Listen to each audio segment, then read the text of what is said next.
This review is presented by T.P.G, the perfect gloss.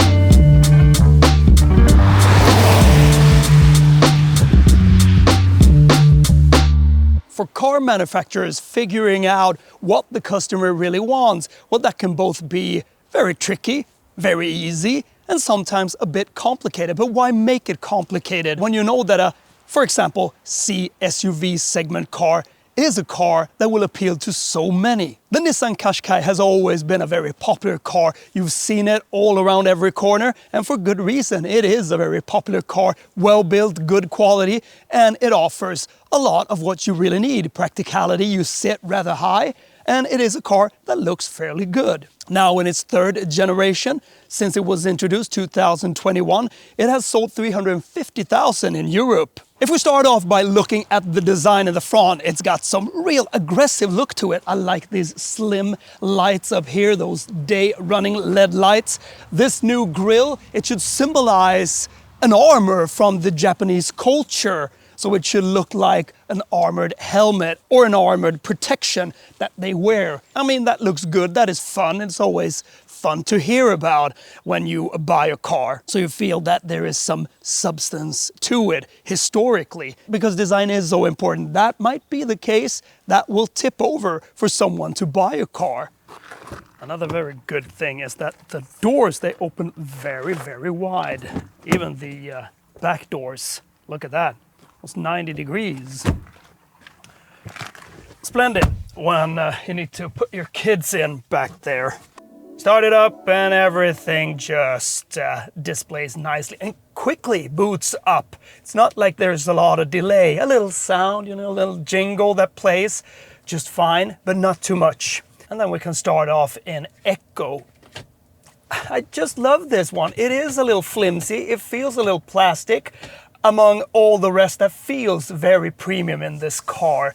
You feel just satisfied sitting in it and feeling all the materials all around. I just like it. This is posh in some way. I like the generous stitching all around. Just that looks very, very high end. The steering, when you face some corners, feels very, very light. I like the way it is light when you just potter around from day to day in town and in tight spaces, because it's so quick to turn around, and together with this gear selector. So that is something that I truly appreciate. When putting into B, regenerative braking, well, it breaks down rather smooth, strong. You can put it into one pedal drive. It doesn't come to a complete halt, but it surely is a very, very smooth and good e-pedal function, that one. I like it. Just lean off the throttle a little and that braking power comes in. Letting it off completely, it just breaks down in the way that you want it. So perfectly calibrated, that one. And that, of course, regenerates a lot more power back into the battery. So drive both in B and with that e-pedal, well, that makes the battery happy. So the combined consumption is supposed to be around 5.2 to 5.3 liters per 100 kilometers. I've reached about 6 liters, and I think that is fair enough. So I think that if you drive smooth, if you keep it in the EV as much as possible, you can force it into it, but you really need to recoup it at all times. You need to just calmly drive with this one, and it becomes very effective. And I wonder how the 20-inch rims feels. Well, you get a bit better grip, feels a little more sporty, but that becomes a little harsher ride. Sure, you get a bit more presence, it looks a little more nice if that's what you're after, but go for comfort. This is not to show off with in any sporty way, but having these 18-inch, it moves extremely smooth over some uneven surface, over smaller potholes, and also over some bumps. I think it moves over these type of bumps in a style of a much bigger SUV. Very, very cushioned in some way. And that is a big plus. For 24, they also gave you 3 new colors. Pearl White, Pearl Black, and Deep Ocean. And Deep Ocean has a bit of 2 colors in it. It is like a deep green, deep blue, color, and I just think it looks very, very elegant. This is also bi-tone, so you get this color and then you get a black roof to make it a bit more distinct in its looks. The wheel archers are also colored in the same color as the car. And you have these inlets here, and they're not just for show or some gimmick that should look a bit sporty. They really transport the air all around the wheel arches here, so that's good. Rather generous trim lines for this car. There is the Accenta, the N-Connecta, the Tecna, N-Design, and the Tecna Plus. And the one that we have here is the N-Design. And on this N-Design you get 20-inch diamond cut rims, but on this specific one we run on winter tires and we only got 18-inch. Fair enough, and looks good enough. Some cosmetics has been done to the lower rear part of the car, but more obvious are the updated rear lights. As before, you get a 1.3-liter 4-cylinder engine, provides you with 140 horsepower, 158 horsepower. These options are mild hybrid ones.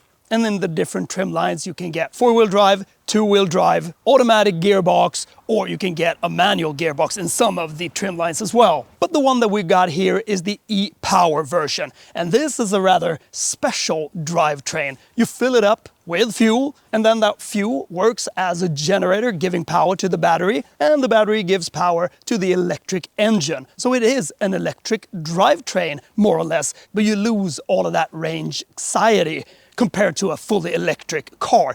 You can go about 1,000 kilometers on one fill-up in this car, as they claim. So how good is this one? Well, in this one with the E-Power, you get a 1.5-liter 3-cylinder engine. And we know about 3-cylinder engine, they have that character sound. And does that work well with this?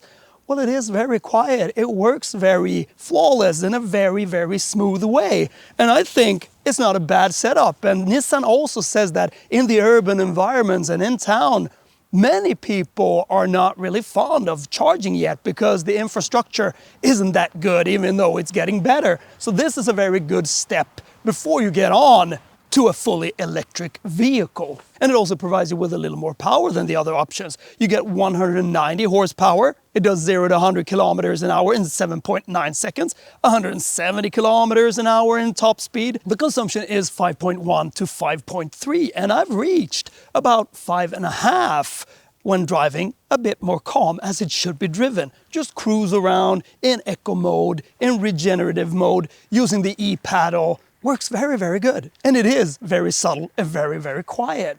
So it is a very good car. And it might just be one of my favorite picks in this C-SUV segment. The boot compartment is rather smart. You can assemble it a little how you want it. So when you put your grocery bags in there and you don't want it to fly around, you can put it as a little wall back there. And then you can shuffle it around so it becomes higher, lower, more deep. And you got 507 liters, which is okay. And when you fold the rear seats completely, you got 1,447 liters. It feels very much like driving an electric car, because it drives only on the electric motor at all times, unless that 1.5-liter turbocharged 3-cylinder engine kicks in. But it kicks in rather smooth. You can hear it, but it doesn't struggle in any way. Even when accelerating and pushing on a bit harder, it doesn't feel like it struggles that much. And that's due to much more instant torque, and that you only got one gear. Very nippy off the line and 190 horsepower. Well, that does its job. So it feels rather fun to drive. It's not the most inviting sporty feel. It is a little numb in its steering. It's very light, so you don't get that much feedback. But I still think that it's not too bad. You might get a bit more feeling when driving on summer roads with these 20-inch rims. And I like the brakes as well. There's no sponginess to them. They just got this initial bite from the top. So now we're in sport, and let's just see how it feels when pushing 0 to 100 kilometers an hour. Okay, 1, 2, 3. Good momentum. Yeah, I mean, this is brisking up. And then it picks up speed, so yeah, it's not that bad. Wow. And here's the brakes. Good brakes as well. I just like how they work when getting into the corners. feels like it takes them rather well. A little wobbly, but this is more than well enough for this type of car. And when you see that you got battery, you just force it into EV and smoothly you drive away. It reminds me a little bit of the Toyota Corolla Cross in the way it looks, in the way it feels, and the way it drives. But it drives a little better, this one, because it doesn't struggle in the same way that that one did. You get this nippiness of the throttle response. You get the momentum that is a lot better at lower speeds. It just feels like a better setup car.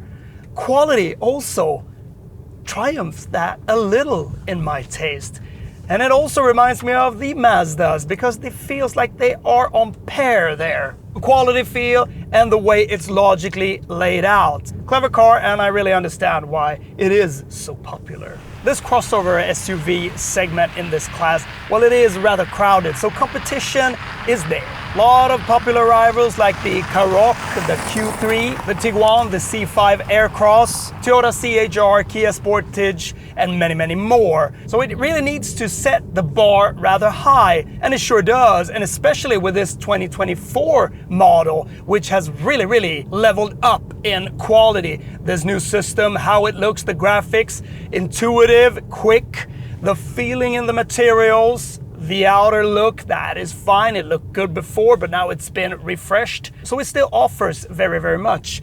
And I'm just getting into this wave of feeling this is almost everything you need and a lot more actually for day-to-day, for the small family of four.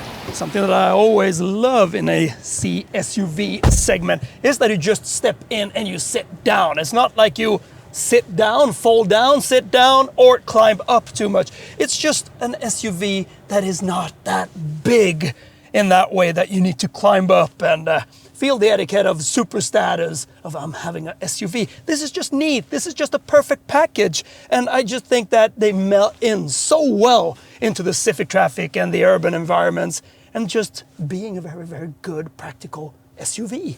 Just neat. And neat is what it is in here.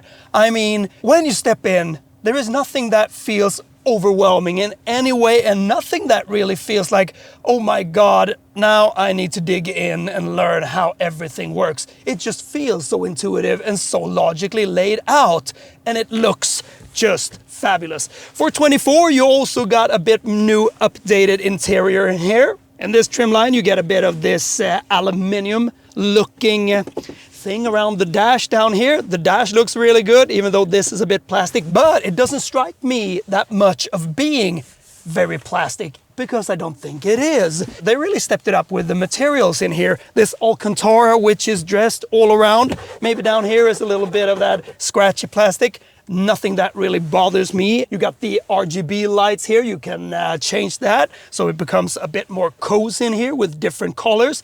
I just love how airy it is. And the gear selector, I really like that. It might feel a little flimsy, but I just love how easy it is to move. You push the button P and you get into park. You hold that left button, get into reverse, and then down, drive. And you do it so quickly. So maneuvering quickly around tight space or wherever you are is managed very smoothly. Handbrake button, you also got auto parking, E-pedal, really strong E-pedal, so it really regenerates power back into that battery quickly, and you can force it when you want to drive it on electric mode.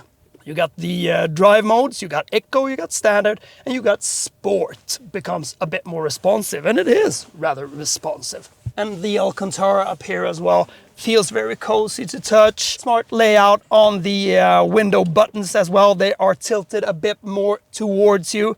Thank you for that, love that. The climate control system here, physical buttons, thank you for that. Big scrolling wheels, which are very easy to operate. Heated windshield, heated steering wheel, heated seats.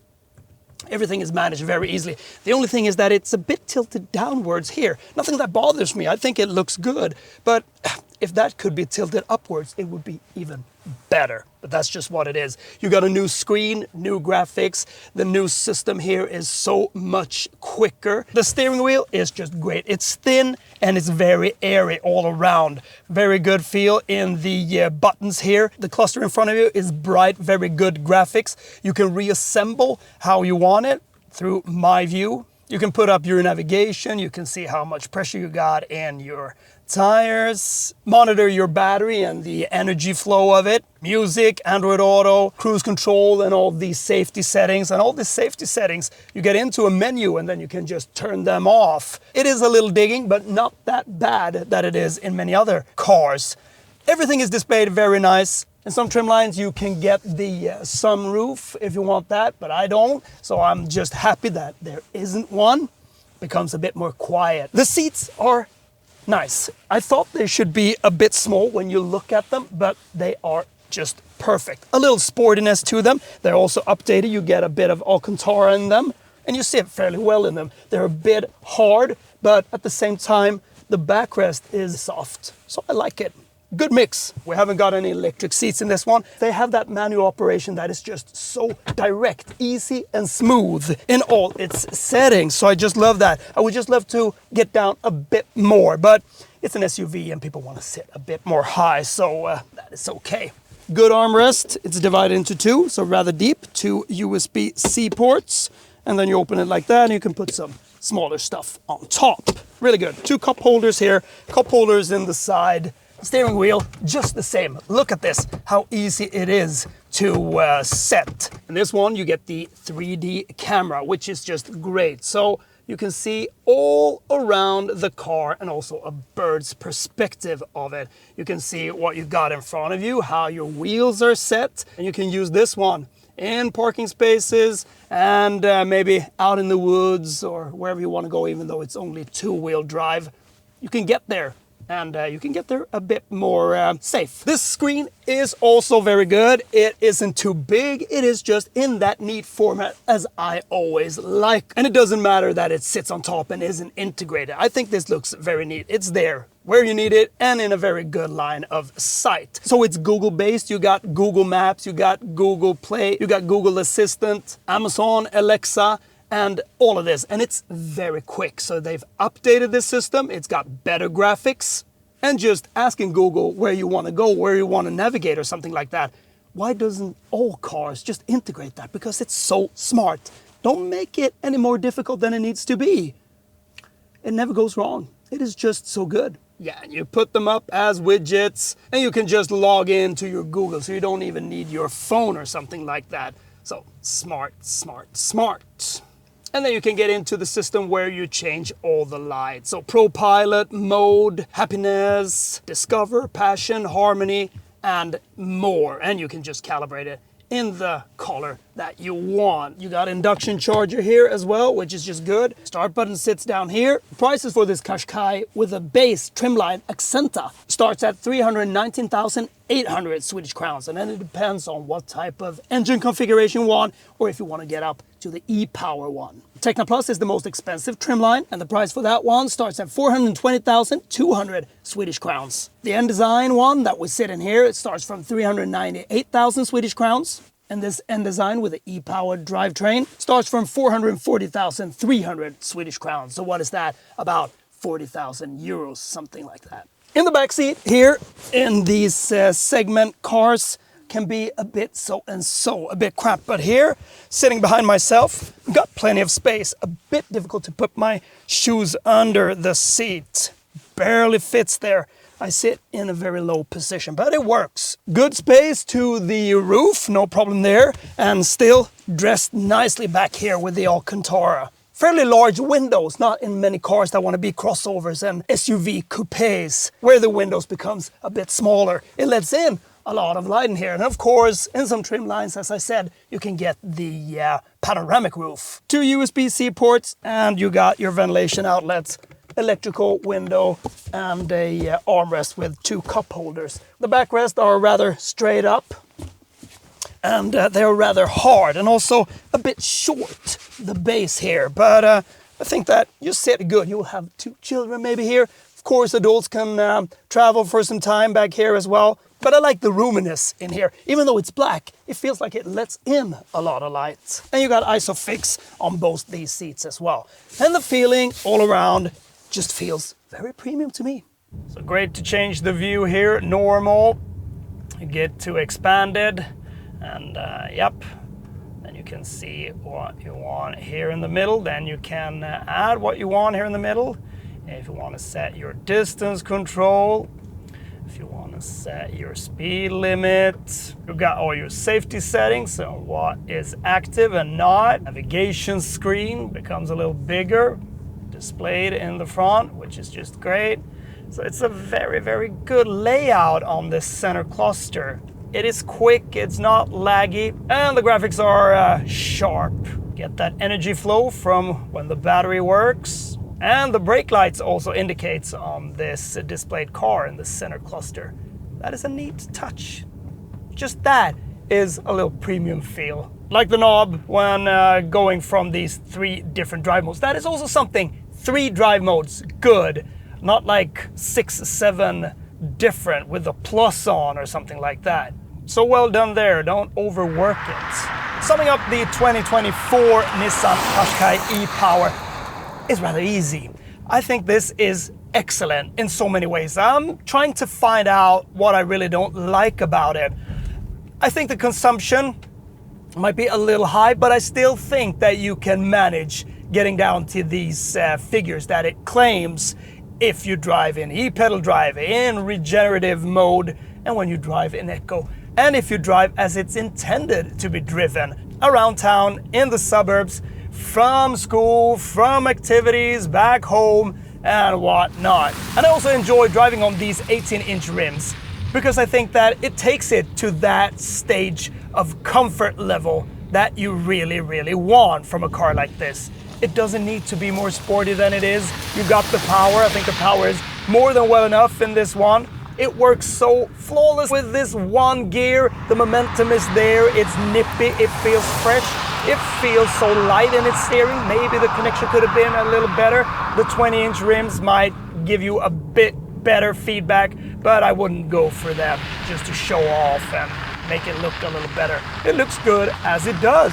Intuitive system, everything is updated, everything feels fresh, it's clear, it's crystal clear, and there's a lot of physical buttons, but not too many. Logical in its way, and it just makes me happy knowing that manufacturers create cars like these that turns back the clock from when we were really used to having all these physical buttons. And I know that it's so cost effective putting everything into a screen, but it's not always better. And it might not always be better to have physical buttons, but in this case, everything just shines. It's a good family car, this one, and I enjoy it very much. There can be a little digging into the systems. You get around it, you know where it is, but there is quite some menus here. So you push that and you get into it, you need to scroll, you get into it, you push OK, and then you go back. But then you need to go back again and then go forward and backward on this menu. Feel rather at home with it, and you don't need to really get into that much. Just let it be as it is. If I would like the 4-wheel driven version, I don't think you need it for such a small car. You know, get good tires and you will manage through the winter. Because what do you need 4-wheel drive for in most cases? You know, climbing up a little steeper hill when it's icy, when it's snowy. It's not enough road SUV. And sometimes that can be a bit ridiculous because you think that, yeah, I'm sitting high, I want an SUV, I want a crossover. And that's sometimes when I struggle about these cars because I think you should just have a sedan, that's it. But it's practical, you got the roominess in it and you sit fairly high, almost a little higher than you would expect in a small SUV like this one. So that is comfortable. Good vision all around. And yeah, I think it's really there on top with these others. So I need to try some of the others out and find out if there is a real hardcore competitor to this one.